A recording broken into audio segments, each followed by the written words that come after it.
하나님 아버지, 수요 예배에 우리를 불러주심에 감사를 드립니다.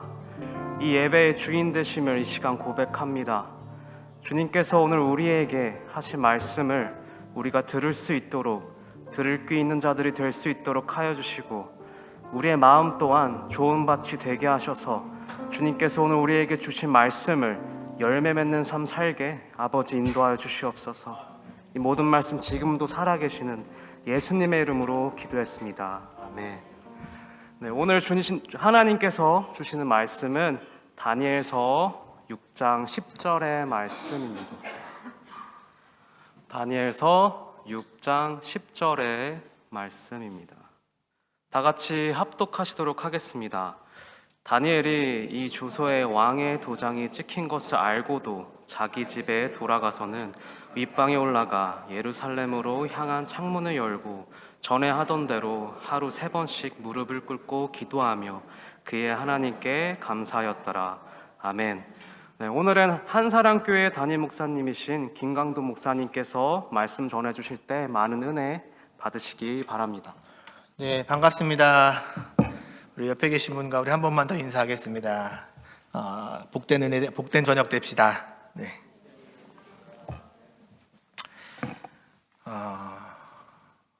반갑습니다. 한사랑교회 섬기고 있는 김광도 목사고요. 이민온 지 12년이 되고, 또 연합 집회를 많이 하다 보니까 이제 눈에 익숙한 또 얼굴들도 많이 있는데, 그래도 지금 되게 당황스럽습니다. 아무튼 오늘 귀한 은혜의 시간이 되었으면 좋겠고요. 오늘은 전에 하던 대로라는 제목을 가지고 말씀 좀 같이 나누겠습니다. 먼저 말씀 시작하기 전에 교회는 다르지만 아무튼 믿음의 동역자이신 여러분께 다시 한번 또 큰 행사를 할 때마다 섬겨주신 모든 성도님들께 감사하고요. 또 그리고 오늘 이렇게 기회를 또 허락해 주신 하나님과 또 담임 목사님 그리고 당회 여러분 그리고 성도님들께 감사의 말씀을 올려드립니다. 2022년 각자의 위치는 다르지만 아무튼 주 안에서 승리하는 우리 모두가 되기를 진심으로 축원합니다. 쉽지 않은 한 해를 보내고 있습니다. 그렇죠? 벌써 코비드가 시작한 지 3년 차가 됐고요. 여러저러 상황들로 우리의 마음은 정말 평안한지 모르겠습니다. 이 코비드 19 사태를 겪으면서 다들 하시는 말씀들이 힘들어요. 그죠? 또는 락다운 온라인 예배를 드리고 나면 교회가 너무 그리웠어요. 예배가 잘 안 돼요. 이런 이야기들이 많이 들려옵니다. 작년 2021년에도 개인적으로도 저에게 쉽지 않은 여러 가지 일들이 있었습니다. 저희 교회 좀 아프신 분들도 있었고 또 장례식도 있었고요. 또 개인적으로도 저희 어머님이 좀 이제 기억 감퇴 치매라 그러죠. 치매가 오시면서 언젠가는 한번 이제 이민을 살다 보면은 부모님이 아프실 거라는 것을 마음에 준비는 하고 있었지만 이게 막상 그 상황이 닥치니까 정말 쉽지가 않더라고요. 하나님, 제가 어떻게 해야 됩니까? 제가 이런 상황에서 어떻게 주님 더욱더 붙잡아야 됩니까? 열심히 기도를 했는데 답이 안 오는 것 같더라고요. 그런 시간을 보내면서 기도하는 중에 하나님이 제게 생각나게 하신 말씀이 하나 있었습니다. 히브리서 12장 2절 말씀인데요. 믿음의 주요 또 온전하게 하신 예수를 바라보자. 이 말씀을 저에게 생각나게 하시더라고요. 그러면서 제 문제가 무엇인지 깨닫게 해주셨습니다. 상황이 문제가 아니라요, 그 상황 가운데 제가 주님을 온전히 바라보고 있지 못하는 제 모습을 발견하게 되었습니다. 부끄럽더라고요. 여러 가지 분주한 일들, 교회 일, 아프신 성도님들, 어머님 문제 이런 것들로 제가 하나님 앞에 열심히 또 설교하고 교회 사역을 한다 하지만은 제가 부끄럽게 제 마음이 온전히 집중하고 있지 못하다라는 것을 깨닫게 해주셨습니다. 제가 지난 2년 코비드 상황이 아무튼 우리 모두가 다 힘들었겠지만 이 상황을 지내면서 제게 생각나게 하는 인물이 누구였냐면 다니엘이었습니다. 오늘 다니엘서 이야기를 좀 간단히 살펴볼 텐데요. 저와 여러분 우리 영성을 다시 한번 점검하고 혹시 놓치고 있던 것이 있다면 새롭게 되어지길 간절히 소망합니다. 네, 여러분 마더쇼크라는 책이 하나 있습니다. 혹시 이거 보셨나요? EBS, 한국 EBS 다큐 제작으로 묶여진 책인데요. 여러 가지 실험 결과들이 나옵니다. 그 중에 재밌는 실험이 하나 있어서 제가 여러분과 좀 나누고자 합니다. 이 동서양 모성애를 점검하는 실험을 했는데요. 한국 엄마 11명, 미국 엄마 11명을 대상으로 모집을 해서 15분간 카드 게임을 진행을 하게 되었습니다. 그리고 자기에게 이득이 났을 때 또는 마이너스가 되었을 때, 상대방이 이득이 났을 때, 상대방이 마이너스가 되었을 때 도대체 이 엄마들 뇌 속에서는 어떤 반응이 일어나는가 관찰을 했습니다. 그런데 흥미로운 결과가 나왔습니다. 이 사람의 뇌에는 보상뇌, 측핵이라고 하는 것이 있는데요. 이 측핵은 사람이 뭔가 즐겁거나 나에게 이득이 되었을 때 활성화된다라고 합니다. 그런데 미국 엄마들은 한국 엄마들과 이 보상뇌, 측핵이 활동하는데 현격한 차이가 벌어졌습니다. 미국 엄마들은 언제 이 보상뇌가 활동이 나타났냐면요. 자기에게 이득이 되었을 때, 그러니까 자기 카드에서 점수가 내었을 때 이제 뇌에서 호르몬이 분비되었는데요. 한국 엄마들은 전혀 반응이 없고, 언제 한국 엄마들은 이 보상뇌가 활동이 되었냐면은 자기 점수가 이득이 날 때 활성화된 게 아니라 오로지 상대방보다 점수가 더 높게 나왔을 때만 이 보상뇌가 활동이 되었다라고 합니다. 이 실험을 진행한 최인철 교수가 이렇게 말했습니다. 우리나라를 비롯한 동서양의 제3자의 눈으로 나를 보는 것, 즉 다른 사람이 나를 어떻게 판단하는가가 굉장히 한국 사람들에게는 매우 중요한 요소라고 합니다. 반면 서양에서는 자기 눈으로 자기를 바라보는 것을 굉장히 중요하게 여겼다라고 합니다. 이 실험에서도 한국 엄마들은 아까 뭐라고요? 언제 반응이 나타났다고요? 상대방보다 점수가 높게 나올 때. 자신이 손해를 보았어도 상대방보다 덜 났으면 괜찮았습니다. 오히려 즐거움을 느꼈다라고 합니다. 서양 부모들은 아이들이 성적을 받아오면 이렇게 말한다고 합니다. 야, 네가 정말 수고했구나. 열심히 했다. 아이의 노력의 결과에 대해서만 칭찬을 하는데요. 한국 엄마들은 거기에 질문 하나가 더 붙는다고 합니다. 뭐라고 하냐면 너희 반에 이렇게 점수 받은 애가 몇 명이나 또 있니? 여러분, 우리는요 비교를 많이 합니다. 신앙생활도 그럴 때 많지 않습니까? 여러분, 감사를 할 때도요 하나님께서 나에게 주신 것에 집중하기보다는 다른 사람들보다 좀 더 받아야 감사하고 계시지 않습니까? 저와 여러분의 삶의 거치는 어디에 있습니까? 신앙생활을 할 때에도 주님과의 관계에 집중하기보다는 혹시 다른 사람들 눈에 어떻게 보일까 비교하며 여러분 우리가 걱정하고 있지 않습니까? 우리는 보통 조건이 충족되어야 감사할 수 있다라고 생각합니다. 그러나 하나님은 우리에게 이렇게 말합니다. 성경은 우리에게 이렇게 말합니다. 행복의 대상이나 조건이 문제가 아니라 감사와 찬양은 태도라라고 이야기합니다. 말씀 하나만 볼까요? 빌립보서 4장 11절 13절 말씀입니다. 앞에 PPT 제가 읽어드릴게요. 내가 궁핍함으로 말하는 것이 아니라 어떠한 형편에든지 나는 자족하기를 배웠노니 나는 비천에 처할 줄도 알고 풍부에 처할 줄도 알아. 모든 일 배부름과 배고픔과 풍부와 궁핍에도 처할 줄 아는 일체의 비결을 배웠노라. 내게 능력 주시는 자 안에서 내가 모든 것을 할 수 있느니라. 여러분, 오늘 다니엘서 6장 10절은 다니엘의 일평생이 어떻게 살아왔는지 저는 압축적으로 보여준다라고 생각합니다. 다니엘은 대표적인 이민자였습니다. 나라는 정복당했고 어린 나이에 바벨론식 이름과 문화를 강제로 배워야만 했습니다. 정체성의 혼란을 겪는 시기가 바로 이 다니엘이 끌려갔던 시기입니다. 바벨론 포로기 시절 이스라엘 사람들은 대부분 이런 생각들을 많이 갖고 있었습니다. 나라가 멸망하고 예루살렘 성전이 불타고 바벨론에 끌려온 상황에서 그들은 이렇게 하나님께 울부짖었습니다. 하나님, 왜 우리가 이런 고통을 당해야 하나요? 하나님, 도대체 지금 어디 계시나요? 하나님, 성전이 불탄 이 끌려온 이방 땅에서 어떻게 하나님 예배 드릴 수 있나요? 낭만과 좌절이 그들을 짓누르고 있었습니다.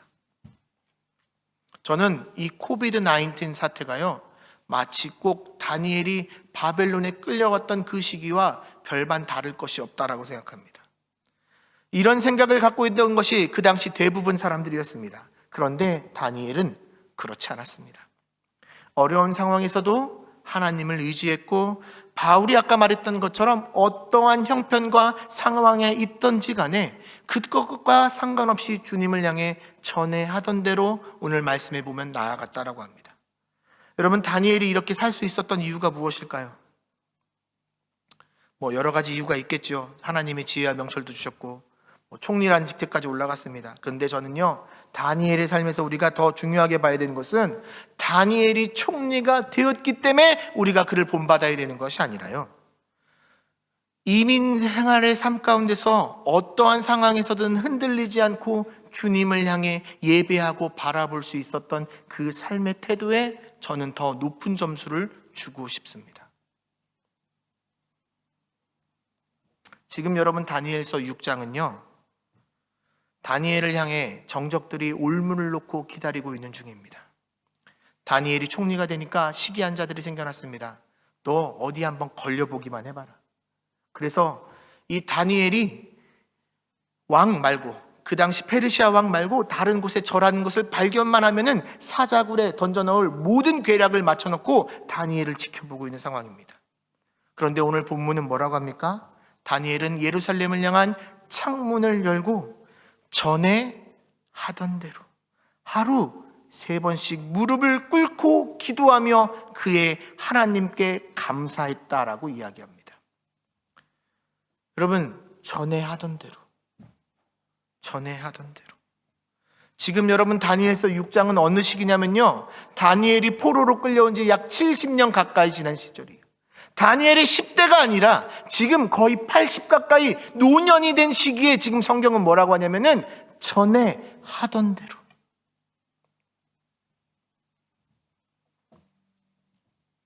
저 같으면요, 골방에 숨어서 기도할 것 같아요. 그래도 되잖아요. 예수님이 골방에 가서 기도하라고 하셨잖아요. 근데 다니엘은 전에 하던 대로 창문을 열고 누가 보든지 내가 어떤 여건에 놓이든 상관없이 하던 대로 무릎을 꿇었다라고 이야기합니다. 저와 여러분이 다니엘을 통해서 우리가 배워야 될 신앙의 포인트가 저는 여기 있다라 생각합니다. 여러분, 우리가 이 어려운 시기를 지나면서 전에 하던 신앙 여러분 혹시 무너지지 않으셨습니까? 코비드 전과 비교해서 내가 하나님께 드렸던 그 사랑과 열정과 헌신과 그 태도의 시기가 여러분 동일하십니까? 오늘 다니엘의 모습을 보면서 우리가 좀 전에 하던 대로 다시 기도와 감사를 회복했으면 좋겠습니다. 오늘 여러분, 우리가 몇 가지 포인트를 좀 봤으면 좋겠는데요, 첫 번째는 감사는 선택이라는 것입니다. 다니엘에겐 여러분 조건이 감사할 것이 별로 없었습니다. 오히려 불안과 원망과 하나님을 향해서 원통함이 넘쳐야 되는 상황입니다. 여러분, 미래에 대한 소망이 없는 시절이에요. 그런데 여러분, 다니엘이 어떻게 합니까? 정적들이 자기를 올가매고 있고 자기를 향해 달려들고 있는데도 이 죽음이 자기를 앞두고 있음에도 불구하고 다니엘은 뭐라고 하냐면은 그 상황에서 감사했다라고 이야기합니다. 그 이유가 무엇일까요? 다니엘이라고 여러분 감정이 없었을까요? 아니요. 다니엘 여러분 잘 알았을 겁니다. 총리 정도 되면요, 어느 정도 그 정무적 감각이 뛰어난 사람입니다. 근데 여러분, 다니엘은 어떡합니까? 그 상황에서 감사하기로 결단합니다. 상황이 감사를 낳은 것이 아니라요, 감사하니까 감사할 상황이 되었다라는 거예요. 찰스 스윈돌 목사님이 이런 말을 했습니다. 문제의 10%는 객관적인 사실이지만 나머지 90%는 우리의 반응에 의해서 결정된다. 성경은 우리에게 계속해서 이야기합니다. 감사는 선택이다. 객관적으로 풍요로워졌기 때문에 감사하는 것이 아니라요, 어려운 중에서도 감사를 선택했기에 감사할 수 있다라고 이야기합니다. 둘째로, 감사는 훈련이라는 것이에요. 여러분, 전에 하던 대로, 그러니까 10대 때 끌려왔던 그 신앙을 가지고 80 가까이 될 때까지 다니엘은 흔들리지 않고 똑같은 모습으로 나아갔다라는 것입니다. 여러분, 저는 여기에요 굉장히 함축적인 의미가 있다라고 생각합니다. 근데 여러분, 우리는 종종 어떻습니까? 저만 그런가요? 표정이 보신가? 좀 하다 안 되면 어때요? 낭망하고 좌절할 때가 많습니다. 그렇지 않습니까? 기도하다가 어느 정도 뚫어내야 되는데 하다가 안 되면 안 되나 보다. 포기와 낭망을 밥 먹듯이 할 때가 있습니다. 여러분, 수많은 연단과 수많은 과정을 통해 여러분, 우리가 깨지면서 습득하게 되는 것 중에 하나가 뭐냐면 감사입니다. 우리는 모두 평안한 삶을 바랍니다. 근데 하나님은 우리를 그렇게 두시지 않을 때가 많이 있습니다. 어려운 일들로 우리를 빚어갈 때가 많습니다. 아마 많은 중고등부 부모님들이 다니엘이라는 사람을 두고 우리 자녀가 이렇게 되기를 바라는 분들이 많으실 겁니다. 근데 여러분, 다니엘이 평생에 걸쳐서 봤을 때요, 기적과 은혜가 넘쳤던 날보다 제가 볼 때는 평범한 일상이 더 많았을 것입니다. 우리도 이민자로서 아마 쉽게 공감할 수 있을 겁니다.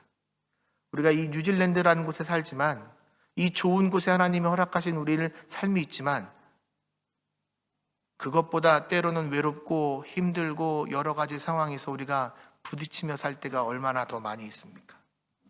우리는 뭔가 엄청난 기적과 체험이 있어야만은 대단한 신앙이 될 거라고 생각하지만요, 평범한 하루하루가 모아져서 여러분, 그 신앙이 완성되어져 가는 것입니다.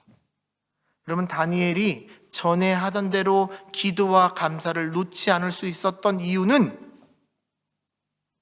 평상시에 그의 삶이 그렇게 살았기 때문에 위기에서도 빛을 발할 수 있었다라는 것입니다. 우리 옆에 계신 분과 우리 인사 한 번만 합시다. 평범함 속에서 감사와 기도를 놓지 맙시다.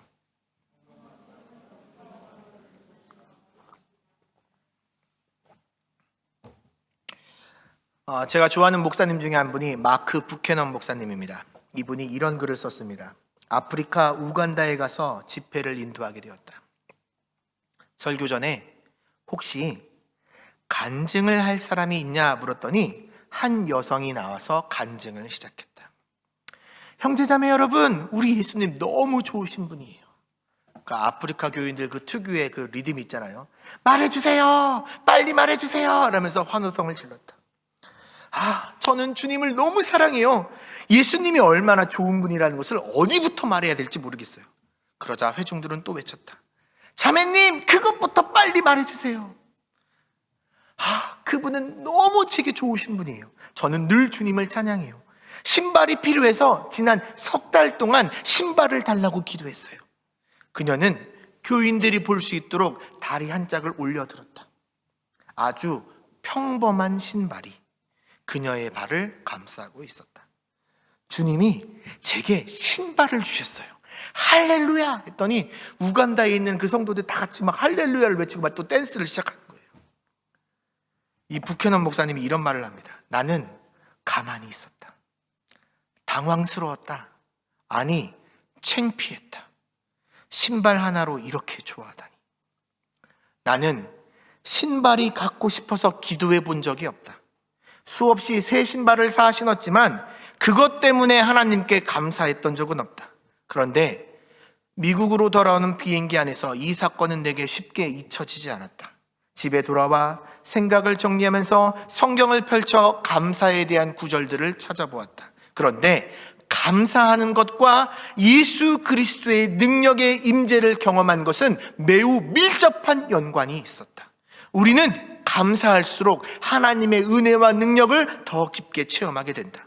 데살로니가전서 5장 18절 모든 일에 감사하십시오. 이것이 그리스도 예수 안에서 여러분에게 바라시는 하나님의 뜻입니다. 에베소서 5장 29절을 펼쳤다. 모든 일에 언제나 우리 주 예수 그리스도의 이름으로 하나님 아버지께 감사를 드리십시오.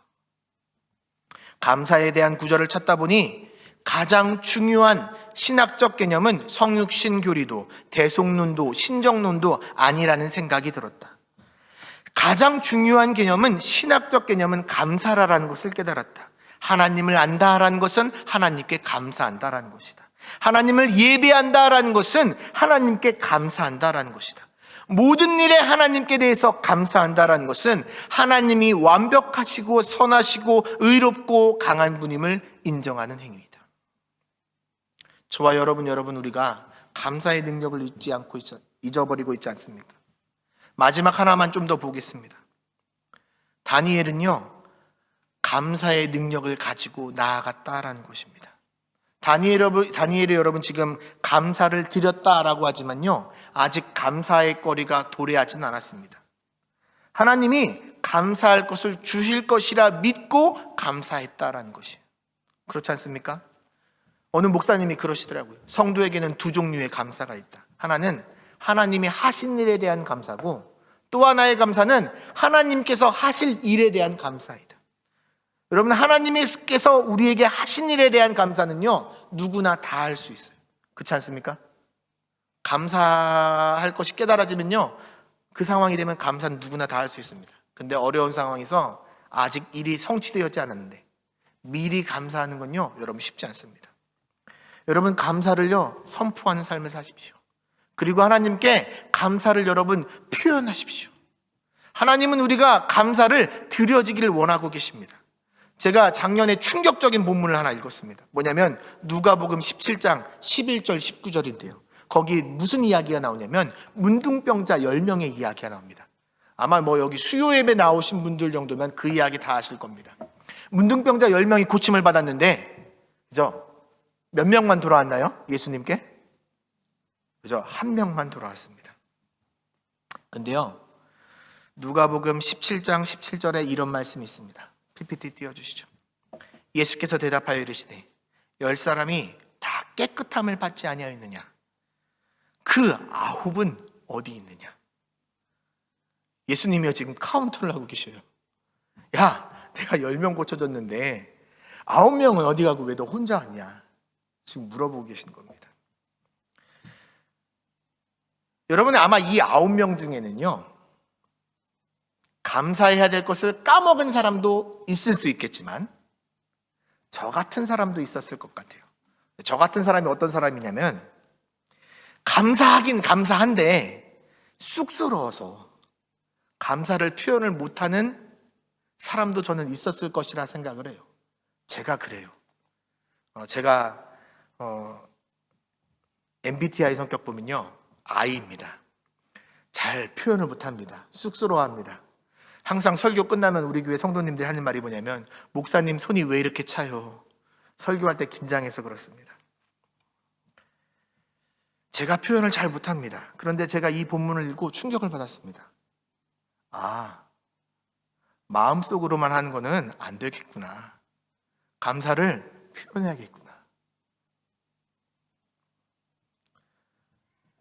혹시 여기 계신 분들 중에 저와 비슷한 성격이 있으시다면요, 마음속으로만 감사합니다 하나님께 외치지 말고요, 하나님께 그리고 이웃을 향해 감사한 것이 있으면 감사하다라고 표현할 수 있는 우리 모두가 되었으면 좋겠습니다. 탈무드에 이런 말이 있습니다. 세상에서 가장 현명한 사람은 항상 배우는 사람이고, 세상에서 가장 강한 사람은 자기를 이기는 사람이며, 세상에서 가장 행복한 사람은 모든 일에 감사하는 사람이다.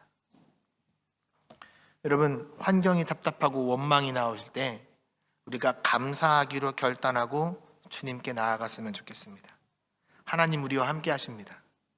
상황과 환경이 문제가 아니라요, 우리가 하나님과 얼마나 가까이, 혹시 우리가 전에 하던 그 신앙을 잃어버렸다면 그것을 빨리 회복하는 것이 우리를 향한 하나님 마음과 생각입니다. 하루하루 삶 속에서 감사의 능력을 붙잡을 수 있는 저와 여러분들 되시길 진심으로 축원합니다. 기도하겠습니다. 하나님, 오늘 전해진 말씀 가운데 부족한 종의 모습은 감추어 주시옵시고 주의 말씀만 생각나게 하시길 간절히 소망합니다. 다니엘이 어렵고 힘든 상황 속에서도 전에 하던 대로 기도와 감사를 놓치지 않았던 것처럼 저희가 이 어려운 시기를 보내면서 머리로는 알고 있지만 혹시 감사의 능력을, 기도의 능력을 잃어버리고 있지 않았는가 돌아보게 하시며 저희들 마음과 삶이 주님께 다시 새로워지며 하나님을 향해 나아갈 수 있는 우리 모두가 될 수 있기를 간절히 소망합니다. 삶 속에서 거룩이 능력이 되게 하시며 삶 속에서 주님 부어주시는 은혜가 저희들 가운데 넘치게 하여 주시옵시고 어디에 있든지 간에 주님과 동행하는 우리 모두가 되게 하여 주시옵소서. 사랑 많으신 예수님 이름으로 기도하였습니다. 아멘. 이 시간 우리 잠깐 좀 기도했으면 좋겠는데요. 반주해 주시고요. 오늘 같이 기도할 제목은, 첫 번째 기도 제목은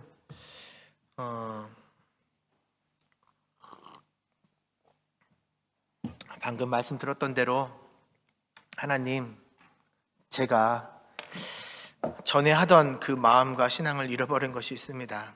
전에 하나님께 굉장히 감사했던 것이 많았음에도 불구하고 제가 그것을 놓치며 잃어버리며 살고 있었습니다. 주님, 제게 다니엘과 같은 영성을 허락해 주십시오.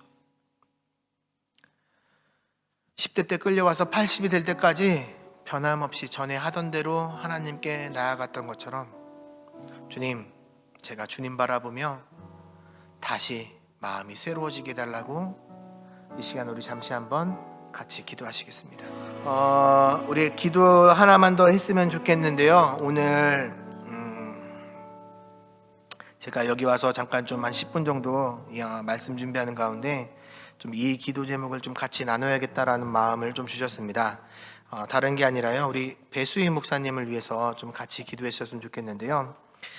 아마 배수희 목사님 마음을 잘 아는 사람 중에 한 명이 저일 것 같아요. 저도 한사랑교회에서 부사역자 있다가 이제 담임이 되고 하니까요, 여러 가지 짓눌리는 게 굉장히 많더라고요. 성도님의 사랑과 기도도 감사한 부분이 많지만 물론 목사로서 앞에서 여러 가지 파도도 맞고 바람도 맞으며 또 리더십을 제시해야 되는 건 많은데, 그때마다 저희 교회 가운데 장로님, 권사님들이 항상 도움을 주셨던 것이 뭐냐면 기도해 주시고 믿어 주셔가지고 교회가 흔들리지 않고 올 수 있었던 것 같습니다. 우리 배수희 목사님 이제 1년 된 걸로 제가 알고 있는데, 우리 배수희 목사님 아무튼 지금 휴가가 계시지만 목사님 영육간의 그 가정을 위해서 우리 기도해 주시는 성도님들이 더욱더 많아졌으면 좋겠다라는 것이 오늘 좀 제 마음 가운데 이렇게 왔습니다. 그래서 여러분, 오늘 이 시간만큼은요, 우리 배수인 목사님, 하나님 외롭지 않게 주님께서 붙잡아 주시옵시고 기름 부어 주시옵시고 우리 성도님들이 한 마음 한 뜻이 되어 이 한사 한인장로교회 가운데 주님이 원하시는 뜻이 더욱더 우리 목사님을 통하여 흘러갈 수 있게 달라고 이 시간 우리 잠시 한번 같이 기도하고 제가 축도로 오늘 예배 마치도록 하겠습니다. 기도하겠습니다. 하나님 아버지, 감사합니다. 주님, 어려운 상황 가운데서도 이렇게 같이 모여 예배할 수 있게 하신 하나님 은혜에 감사합니다. 주님, 무엇보다도 오늘 들었던 말씀을 기억하며 저희가 돌아갈 수 있기를 바랍니다.